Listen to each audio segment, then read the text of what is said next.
Okay mga ka-sniper, so ayan makikita nyo ating customized resizer.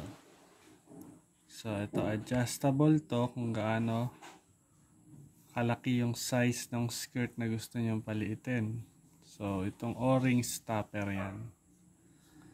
So kunyari ganyan kalalim, yan yung pasok nya dyan. So dito nilalagay yung pellet.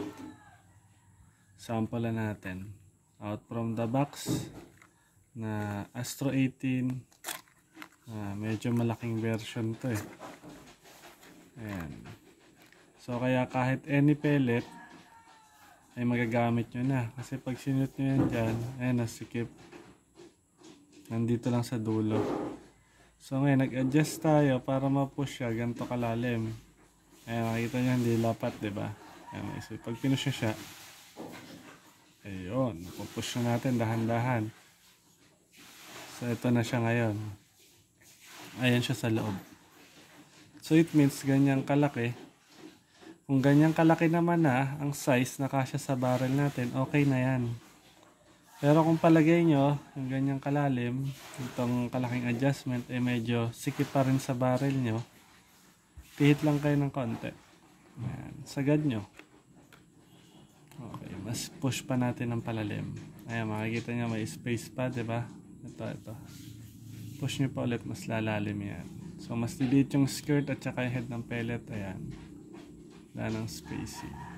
So, ayan, mas lumalim yung pellet sa loob. Then, after that natin ma-resize.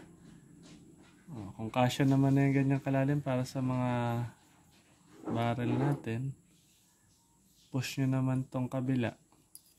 Pabalik yung pellet. So lalabas na yung pellet. Kung makita nyo dyan, ayan, naka-customize, na-resize na natin sa gusto nating size yung pellet.